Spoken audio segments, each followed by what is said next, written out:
Como estruturar um discurso que prende, que convence, que gera oportunidades?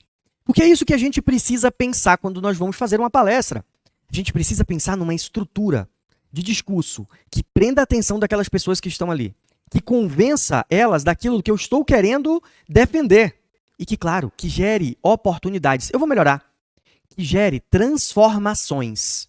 Seja muito bem-vindo, seja muito bem-vinda. Que satisfação, que prazer ter você aqui em mais uma aula dessa sequência de aulas que nós estamos fazendo de uma jornada além do palco, para que você elimine o medo de falar em público, que você entenda como montar uma estrutura para quando você for convidado ou para quando você subir a próxima vez no palco ou em algum lugar de destaque, você entenda como performar, como colocar 100% da sua energia onde precisa e ser reconhecido por isso. Porque nós já comentamos aqui na outra aula, se você não assistiu a outra aula, tem duas aulas já incríveis para você assistir, vão ter mais aulas ainda para você assistir, que nós vamos compartilhar aqui com você. Mas na primeira aula, eu tive a oportunidade de falar justamente isso, que tem grandes especialistas com muito conhecimento, mas que não tem voz, não tem palco. Ou melhor, eles são invisíveis para o palco. Não recebem convites. E por que que isso acontece com esses especialistas que são bons? Porque eles não sabem montar uma estrutura daquele conteúdo para transformar numa palestra, para transformar numa reunião, para transformar num treinamento. Isso é importantíssimo você já começar entendendo essa diferença. E hoje eu vou falar justamente sobre essa estrutura, como você montar uma estrutura de um discurso. No caso aqui nós estamos falando de uma palestra, mas eu posso muito bem colocar isso aqui para uma reunião, para um treinamento, um pitch que você vai fazer. Então, o que você precisa entender é que uma estrutura precisa ser construída daquilo que você vai falar. Vocês acham que isso que eu estou compartilhando com vocês não tem uma estrutura, não existe uma estrutura, não foi criada uma estrutura para eu compartilhar esse conteúdo com vocês. Tudo que eu vou falar para vocês está aqui. É o conhecimento que eu tenho. Foi tudo que eu estudei, foi tudo que eu já aprendi, foi tudo que eu já vivi. Mas como eu consigo compartilhar com você algo que faça sentido e que você... agora eu já sei o que eu preciso fazer. Eu preciso colocar aqui, eu preciso colocar aqui. Essa parte eu coloco só lá no final. Faz sentido. E a gente colocou isso numa estrutura. E é isso que eu quero compartilhar com vocês hoje. Então, mais uma vez, seja muito bem-vindo, seja muito bem-vinda. Meu nome é Cristiano Brandão e nós aqui do Instituto Além do Conhecimento, estamos compartilhando todo esse conteúdo para você.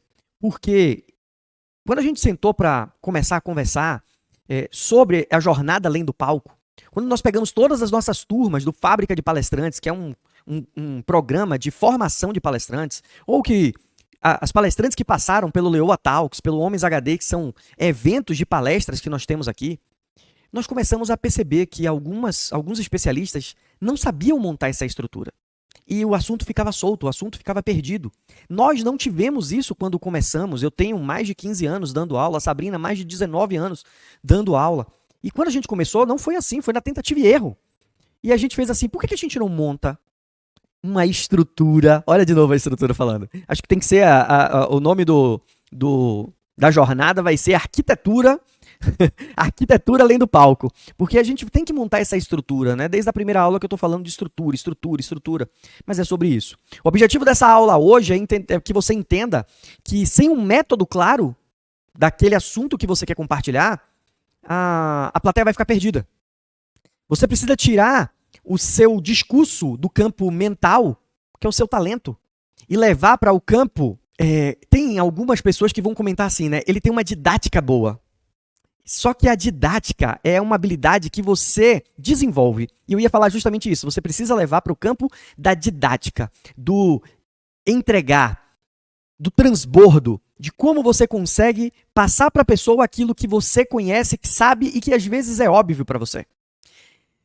Esse é um ponto muito importante. Como eu consigo tirar o meu talento, o meu discurso da cabeça e fazer com que as pessoas entendam explicando. Fazer com que o público experimente essa clareza e esse conhecimento passo a passo. É sobre isso que nós vamos falar. Então vamos lá, pega papel e caneta, porque eu quero que você anote todos os pontos. Porque cada ponto que você vai anotar, depois você precisa, seu dever de casa já, você precisa pegar o seu conhecimento e ir colocando o seu discurso nesses blocos. Primeira fase que eu queria trazer para vocês aqui é pré-palco. A gente precisa entender isso. É o pré-palco, é o antes de subir no palco. Eu me lembro como hoje, uma certa vez eu fui numa palestra do Tim Gallery. Ele é um autor americano e ele veio aqui no Brasil, fez alguns treinamentos e algumas palestras. Eu tive a oportunidade de participar. Ele é conhecido como pai do coach. Não querendo aqui discutir se é ou se não é, mas sim, ele é conhecido como pai do coach.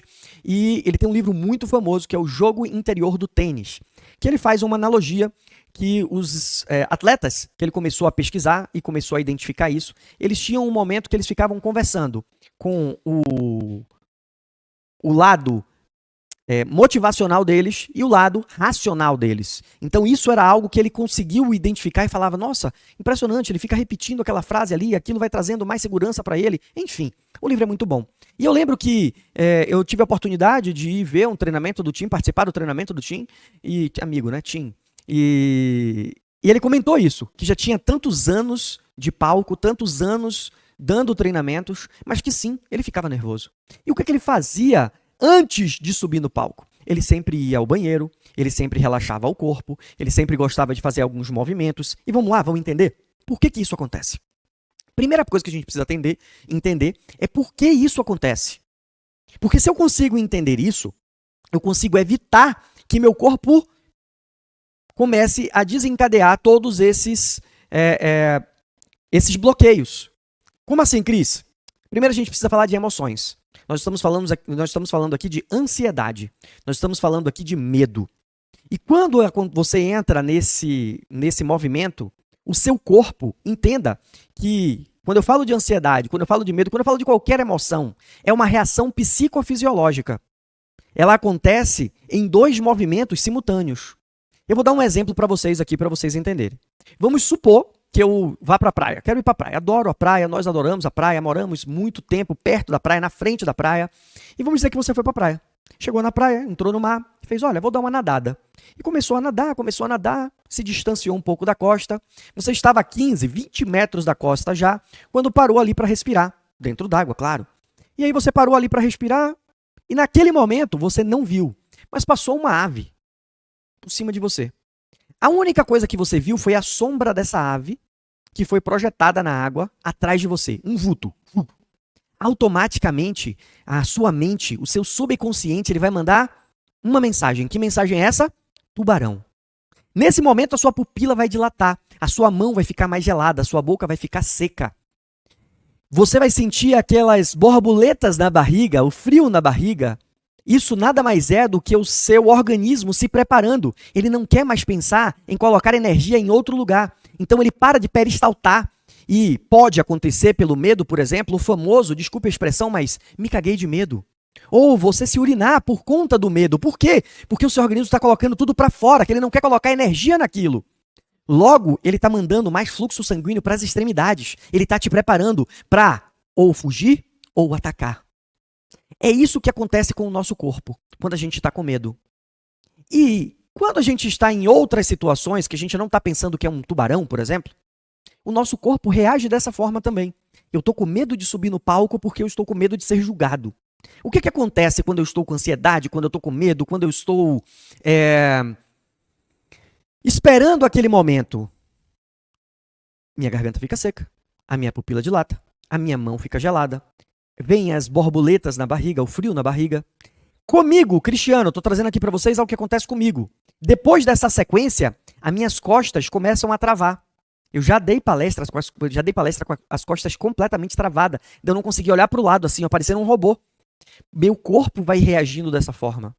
Quando eu entendi isso, eu falei, opa, quando eu estou ansioso, e vai acontecer sempre, a palestra que eu mais fiquei ansioso, nervoso, querendo subir, enfim, foi no palco do TED, quando eu tive a oportunidade de palestrar no TED. Que, poxa, é um sonho subir no palco do TED, poder palestrar. Eu alcancei isso dentro da minha meta e ali eu estava muito nervoso. Mas todos os palcos, todas as vezes, você vai sentir um friozinho na barriga. Antes de começar essa aula, eu senti um friozinho na barriga. Mas o que a gente precisa fazer? Eu vou no banheiro, mesma coisa como o Tim Gallery, ele comentou. Eu fui no banheiro, soltei um pouquinho, molhei o rosto, bebi uma água, ajeitei o cabelo e vim sentar. Ou seja, eu fiz com que meu corpo voltasse ao funcionamento normal. Isso acontece, por exemplo, quando você está numa prova. Não sei se já aconteceu com você ou se você já viu alguém comentando sobre isso. Você está lá, tenso, nervoso, ansioso, não, esqueceu a primeira questão, esqueceu a segunda questão. Quando você desiste, que você entrega a prova, você levantou, andou, o seu corpo voltou a funcionar normalmente, a lembrança volta daquele assunto, daquele conteúdo, daquela questão. Por quê? Porque seu corpo voltou a funcionar normalmente. Então, o que a gente precisa entender nessa primeira fase pré-palco? Eu não posso deixar com que meu corpo chegue a esse estágio. Eu não posso deixar com que meu corpo evolua desse jeito. Então, quando eu percebo que minha garganta ficou seca, que minha mão ficou gelada e que começou a dar frio na barriga, opa, eu vou no banheiro, eu solto o corpo, eu relaxo um pouquinho, eu dou uns pulinhos, eu molho o rosto, eu bebo uma água, eu descontraio, converso alguma coisa, volto, faço minha oração antes de subir no palco como eu sempre faço e subo. Então eu quebro esse circuito, essa cadeia de ações. Então a primeira coisa que você precisa entender é que no pré-palco você precisa ter uma rotina. Você precisa ter ações que você faz. Você precisa ter um ritual. Pronto, aqui está a palavra. Você precisa ter um ritual pré-palco. Tony Robbins, ele gosta de pular no mini trampolim. Tem gente que gosta de ouvir música, pular, fazer flexão de braço. Por quê? Tem gente que vai preferir ficar mais em silêncio. Só cuidado para que esse silêncio não deixe com que essas ações elas comecem a acontecer dentro de você. Reações psicofisiológicas. Elas acontecem aqui, mas o nosso corpo reage. E a gente precisa tomar muito cuidado com isso. Então essa é a primeira fase do palco. É o pré-palco. E depois disso, já entendi, Cris, entendi, ok, já vou procurar, já vou prestar mais atenção na próxima palestra, no próximo palco, na próxima reunião que eu for, e eu vou agora criar também um ritual para mim. Ok, agora está na hora de entrar no palco. Na hora que você entra no palco, essa é a primeira fase do palco. A primeira fase do palco, na abertura, quando você entra no palco, às vezes a gente fica sem saber o que falar, né? Oi, gente, opa, tudo bom? Só que, imagina, às vezes você está entrando num palco, num congresso sério, num congresso onde as pessoas não estão esperando que você entre. Opa! Não. Então, nenhum discurso é tão poderoso quando ele é pensado, quando ele é planejado. Então, até isso você precisa pensar. É muito legal quando você entra fazendo uma quebra de padrão, por exemplo. Então, você entra já trazendo o tema da aula e perguntando o que as pessoas estão esperando sobre aquilo. Por exemplo, eu poderia agora fazer o seguinte, eu vou fazer uma palestra falando sobre como você montar uma estrutura, né, para você palestrar. Eu vou entrar no palco, acabei de ser anunciado, entrei no palco. Gente, falar de como montar uma estrutura para palestrar de uma forma que a gente consiga convencer as pessoas, prender a atenção e gerar oportunidades e transformações, nossa, isso aí é o pote de ouro, não é não? Então eu já entro numa quebra de padrão, fazendo uma pergunta, trazendo uma reflexão. Isso é muito bom. A quebra de padrão, logo quando você entra, faz com que a pessoa já relaxe um pouco sobre você. Isso é muito bom porque faz com que você também já relaxe um pouco na hora que você entra no palco e estão todos os olhares voltados para você. Só que isso, presta atenção, gente, nenhum discurso é tão poderoso quando ele é pensado, planejado e projetado. Não tente fazer isso no improviso. Qual a quebra de padrão que você vai fazer? Qual a pergunta que você vai fazer? O que você vai levar? A maioria das pessoas, elas erram, a maioria dos profissionais, eles erram porque eles ficam pensando da seguinte forma: o que eu vou falar? O que eu vou falar? A quebra de padrão não tem a ver com o que você vai falar. A quebra de padrão tem a ver com o que o seu público precisa sentir, entender, refletir naquela hora. Isso é a quebra de padrão perfeita. O erro mais comum é você pensar no que eu quero falar, só que não vai conectar com o público. Aqui é a hora de você pensar. O que o público precisa sentir agora? O que o público precisa entender sobre o que eu vou falar? O tema da minha palestra, quando eu tive a minha palestra aprovada no TED, o tema da minha palestra foi algo muito curioso. Sabe por quê? Porque o tema da minha palestra foi: estão matando a produtividade. Imagina você subir num palco já falando, gente, como é que mata a produtividade? Ou seja, você é improdutivo? É algo que a gente precisa parar para pensar, né? Como ter alta performance em tempos tão desafiadores? Olha que quebra de padrão. E aí depois você, opa, gente, olha, que satisfação ter vocês aqui, muito obrigado. Esse é o segundo bloco do palco. O segundo bloco, o primeiro bloco, você entra com a quebra de padrão. Lembra? Primeiro, sempre pensando no que as pessoas, no que o seu público precisa sentir, entender, fazer, refletir, certo? E não no que você quer falar. Eita, hoje eu vim pra cá, gente, que engarrafamento. Não, não é o que você quer falar, é o que o público. O que é que isso vai trazer pro público? Então isso é muito importante. No segundo momento, aí sim, você vai fazer o quê? O agradecimento ao evento. Eu queria agradecer mais uma vez aqui pelo convite, à organização, a fulano de tal. E você faz rapidamente, sem muita coisa também. Esse é o segundo bloco. Anotem. Tem o pré-palco, tem a entrada do palco, que você faz a quebra de padrão, e depois o primeiro momento, que você chega e agradece. Por quê? As pessoas vão, poxa, que legal. Ele parou para agradecer a organização. Ele parou hoje, antes de gravar essa aula aqui para vocês, antes de fazer essa aula aqui para vocês, levando em consideração que é atemporal essa aula, mas eu estava conversando com um organizador de evento de Manaus, levando em consideração que eu estou morando em São Paulo. E ele, Cris, quando é que você vem aqui em Manaus? Cara, eu vou fazer um evento em maio, eu queria você aqui. Eu tenho que chegar lá e falar, cara, muito obrigado por ter lembrado de mim lá em São Paulo e ter me convidado para vir aqui para Manaus palestrar no teu evento.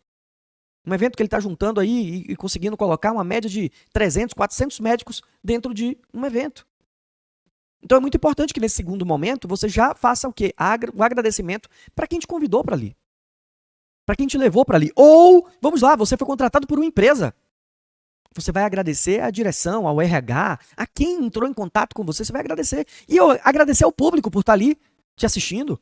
Esse é o momento, né?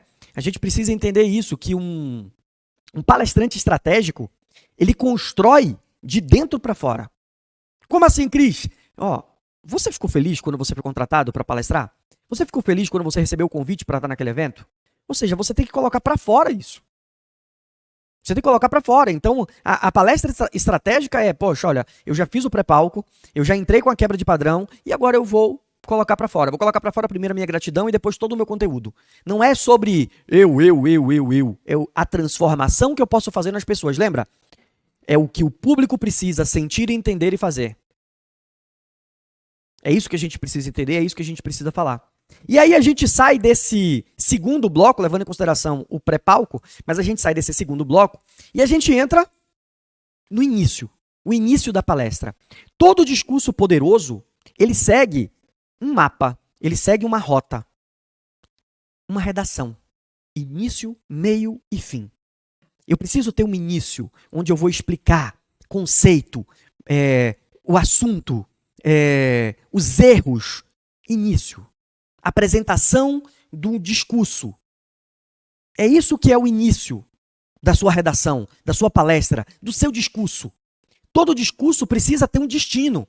Eu preciso, nesse momento que eu estou falando do conceito, que eu estou falando do que eu vou trazer ali na hora da minha palestra, mas eu preciso falar assim, olha, eu quero que vocês prestem atenção porque no final da minha palestra eu quero que vocês entendam XYZ. Eu quero que vocês saibam isso, isso e isso. Eu quero que faça mais sentido para você isso aqui e que não vai ser mais um mito, parará, sabe? Você tem que colocar ali para onde você quer levar eles com aquilo que você está falando e defendendo.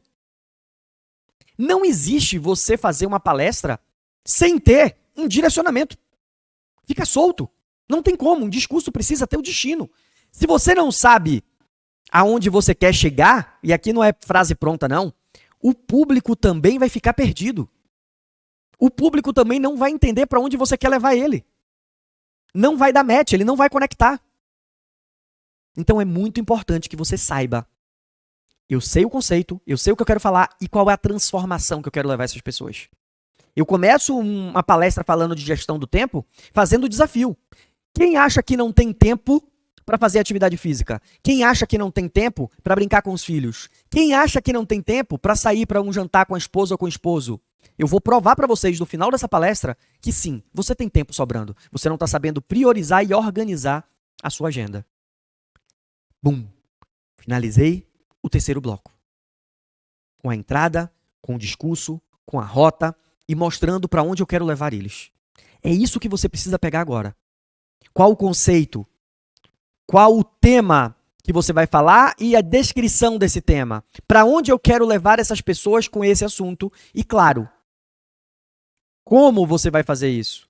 O que você vai levar de reflexão? Para onde você está levando eles? Isso vai fazer total diferença. E aí a gente vai entrar agora num ponto muito legal. O gancho. Cris, o que é o gancho? Essa é a hora muito comum de você colocar, por exemplo, o teu storytelling. É hora de você pegar a tua história de superação ou a história de superação de alguém que você conhece, ou trazer uma história fictícia para que você puxe o gancho do seu assunto. Por exemplo, eu vou falar de alta performance. Eu posso usar um gancho de Roger Federer. Eu uso muito nas minhas palestras falando que se você for parar para olhar todos os tenistas dessa época, Rafael Nadal, quando você olha para Federer, ele não tem o perfil, o corpo atlético como os outros. Só que aí, quando eu fui estudar sobre ele, tem um depoimento do preparador físico dele e do preparador estratégico dele, que eles começaram a fazer análises e eles viram que a média de troca de bolinhas no tênis, de troca de rebatidas no tênis, durava em média 18 trocas. Logo, se eles conseguissem fazer com que Roger Federer durasse 20, 21 trocas, o adversário ia conseguir, sem errar, o adversário iria errar. Então ele só precisava aguentar chegar em 21 trocas de rebatidas de bolinha, porque aí o adversário iria errar. Esse é um gancho para eu falar o quê? Performance. Para eu trazer o quê? Performance. Um gancho. Prender a atenção emocional e mental para onde você quer levar eles. A abertura, ela não pode ser para ensinar, não é aula. Palestra é diferente de aula. Aula, eu vou colocar lá o conceito e vou me aprofundar. Erra quem acha que numa palestra você vai se aprofundar muito. Você vai pegar um tópico e você vai trazer reflexão para aquela pessoa, para que ela entenda que aquilo que você trouxe para ela levou ela para outro nível, levou ela para outro entendimento, sabe? Para onde você levou? Opa, isso aqui faz sentido para mim. É para fazer o público decidir se vai te ouvir ou não até o final. Essa é a função do gancho. E aí você pode trazer um storytelling, você pode trazer um case, você pode trazer exemplos. Como é que funciona isso? Você pode fazer uma pergunta desconfortável, por exemplo. Você pode trazer um dado inesperado. Você pode fazer uma verdade ou mito para trazer esse desconforto, para trazer essa reflexão, para trazer essa atenção emocional e mental da plateia. Qual é o erro mais comum nesse bloco do gancho? Começar com a sua apresentação de 10 minutos do seu currículo. Porque eu tenho formação nisso, eu tenho formação naquilo, eu já dei palestra não sei aonde. A pessoa passa 5 minutos se apresentando. Sério? Essa é a hora que a pessoa vai decidir se ela vai continuar te ouvindo. E você tá ali falando o teu currículo com o teu ego lá em cima. Não. Essa é a hora de você se conectar. Essa é a hora de você fazer uma pergunta desconfortável para que ela reflita, para que ela preste atenção, para que ela queira ouvir o que você tem para dizer. É aquela hora que você traz um dado inesperado e que ela faz, uau, é mesmo? É aquela hora que eu viro na palestra e eu falo assim, ó, vocês sabiam que o medo de falar em público é maior do que o medo da morte? Sim, isso não sou eu que estou falando. Pode pesquisar no Google. E a pessoa faz, caraca, é sério? É um dado inesperado. Então esse é um gancho legal para a gente começar a prender a atenção.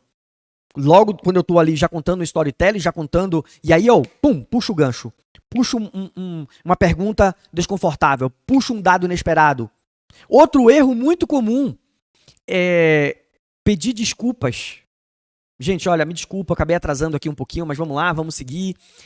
Gente, ó, poxa, o slide tá claro, né? Poxa, Não, no início da palestra você já começa assim. Quebrou a conexão, quebrou o rapport com quem tá te assistindo, o rapport, conexão. Quebrou a ponte.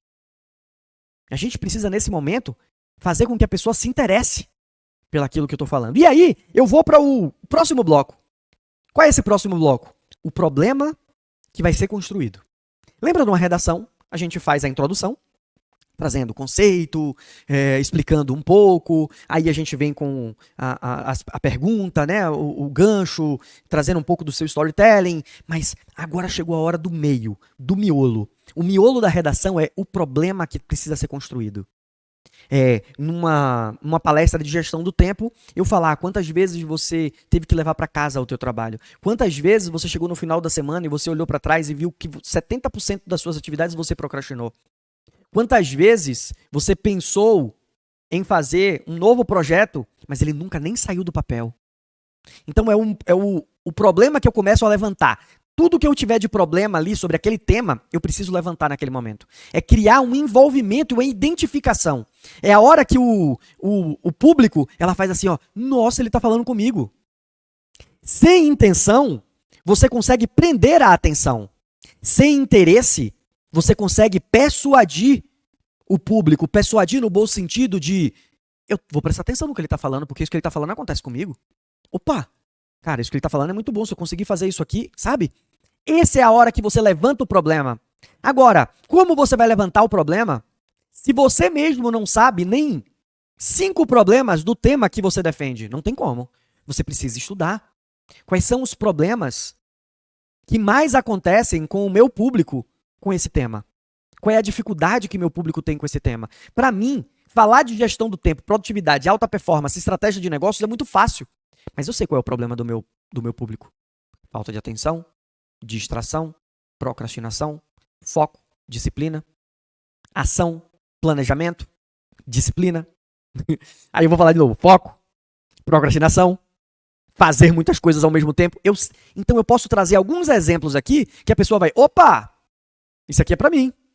A gente precisa nomear a dor. Eu preciso amplificar aquilo que eu quero falar. Claro, com calma, com sutileza. Qual é o erro fatal que as pessoas normalmente acontece e as pessoas fazem aqui na hora que elas estão levantando um problema? Ela passa muito rápido pelo problema. Ela não se aprofunda na dor a ponto da pessoa se identificar. Eu preciso fazer com que ele se envolva, com que ele se identifique com o que eu estou falando. Esse é o momento chave do miolo da sua redação, da tua palestra. E aí a gente vai para o próximo ponto. Qual é o próximo ponto depois do miolo? É a virada. Gente, toda palestra precisa ter a virada. Olha, eu tô falando de empreendedorismo. Aí eu fui lá e tentei empreender. Quebrei. Eu fui lá e tentei fazer sozinho. Não deu certo. Eu fui lá e tentei o financiamento no banco. Não consegui. Mas aí eu fui ver o que é que precisa. É a virada de chave. Eu já contei isso aqui na outra aula e eu vou falar de novo, porque esse é um exemplo que eu vivi na plateia, gente.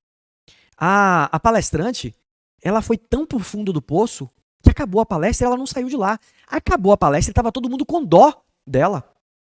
Tava com todo, meu Deus do céu, ela tá, vamos lá acolher ela, vamos dar um abraço. Deu vontade de chegar pra ela e falar assim, posso te dar um abraço? Tá bem, está tudo bem com você? Tá precisando de alguma coisa? Não tem como. Agora é a hora da virada. Depois que você levanta a dor, que a pessoa se identificou, é a hora de você chegar e mostrar autoridade. Como é que você mostra autoridade? Mostrando que você sabe do que você tá falando. Como é que você mostra autoridade na virada? É mostrando que aquele assunto pra você é fácil, comum e que você sabe resolver. Quando eu falo de gestão de tempo, eu começo a mostrar para a pessoa e eu provo para eles que eles têm tempo. Então ali eu mostro autoridade para ele. Eu sei o seu problema e eu sei resolver o seu problema. A virada é quando o público pensa assim, ó, eu nunca tinha pensado desse jeito. Nossa, isso que ele trouxe vai mudar os meus resultados. Aqui a gente pode entrar com o meu conceito. Existe o conceito de alta performance, mas eu tenho o meu conceito. Aí nessa hora eu falo assim, gente, ó, aqui é o meu conceito de alta performance. Alta performance para mim é você fazer mais do que a média. O que a média do mercado está fazendo? Eu vou fazer mais do que a média, desempenhando o meu papel máximo. Com constância, porque alta performance você precisa fazer todos os dias para você ter melhoria contínua a longo prazo. Não existe alta performance a curto prazo. A curto prazo é esforço, é motivação, é força. A longo prazo é alta performance, você está performando. Então, esse é o meu conceito de alta performance. É nessa hora da virada que você traz o seu conceito, que você traz o seu método. É quando eu viro para as pessoas e falo assim, ó, não, porque quando eu estava estudando gestão do tempo, eu entendi que as tarefas elas precisam ser colocadas no momento certo, na hora certa, no dia certo. Não é eu vou treinar todos os dias às 7 horas da manhã. Porque vai acontecer um dia que eu não vou conseguir treinar às 7 da manhã, mas naquele dia, que horas eu posso ir? Então, eu criei o meu método de gestão do tempo que se chama método Kairos. Kairos é o momento certo. Na Bíblia a gente vai ver que Kairos é o tempo de Deus, é o tempo certo. Não podia ter um nome melhor para o método. Então assim, ó, é essa hora que você mostra autoridade, na virada. Quando você trouxe o problema, mas agora na virada, você fala, eu sei solucionar isso. E o público tem que refletir com, eu nunca tinha pensado nisso. E você consegue identificar o rosto, a fisionomia das pessoas assim, ó, rindo, balançando a cabeça positivamente ou anotando muito.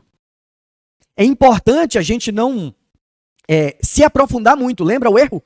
O erro é querer aprofundar muito. Não. Uma coisa. É um ponto. Não é aula. Porque a gente precisa até mostrar que ali numa palestra existe uma estrutura muito mais profunda para que ela consiga entender. Um erro fatal que as pessoas cometem é justamente querer se aprofundar na hora da virada. Vira aula. E não é isso. Palestra é reflexão. Palestra é fazer com que a pessoa pense. Trazer ela sempre para o córtex pré-frontal, para as decisões. Porque quando ela está na palestra e ela começa a se distrair, o subconsciente dela tira ela dali, ela não presta mais atenção. Eu tenho que fazer com que ela esteja sempre refletindo, pensando no que eu estou falando. E aí eu vou para um próximo ponto. Que próximo ponto é esse? É o início do fechamento. O início do fechamento é quando eu falo assim, olha, a direção que eu falei para vocês que a gente iria chegar é essa aqui. É conduzir o público para uma reflexão, mas com resolução. O discurso que não fecha, ele não prende a atenção. O discurso que não fecha, que não faz sentido, que a pessoa faz, não entendi o que ele quis falar agora no final, não faz sentido. Ou seja, você perdeu tudo que você fez. Essa é a hora de você mostrar para a pessoa assim, ó, é isso aqui que você tem que fazer. É assim que você tem que montar a sua grade, montar a sua agenda para que você seja mais produtivo. Não é tentando mudar tudo, é tentando mudar uma coisa. Eu não quero que você mude tudo o que está acontecendo na sua vida, já está assim. É saúde que você quer cuidar? Vamos prestar atenção e vamos mudar os seus hábitos para a sua saúde, para a sua alimentação. Deixa o resto. Depois a gente vai para lá. É uma coisa por vez. Eu levei direção. Eu levei decisão. Eu mostrei que o meu discurso, ele chega em algum lugar. É uma coisa para resolver, não tenta resolver tudo. Se você tentar resolver tudo, você vai falhar, você vai cair na tríade da improdutividade, que é tentar fazer tudo ao mesmo tempo o tempo todo. E aí você vai falhar. Então é aquela hora que você faz você vai recapitular todos os pontos, você vai trazer tudo que você falou. Por exemplo, eu podia falar aqui, gente, nós falamos no início sobre o pré-palco. Lembra do pré-palco? É assim que nós montamos a estrutura para você palestrar. Primeiro o pré-palco. É quando você se prepara para que suas emoções não travem, você não congele, você não dê branco. É isso que para isso que o pré-palco serve. Depois é a sua entrada no palco. É quando você faz a quebra de padrão. Quando você entra fazendo uma pergunta, entra interagindo.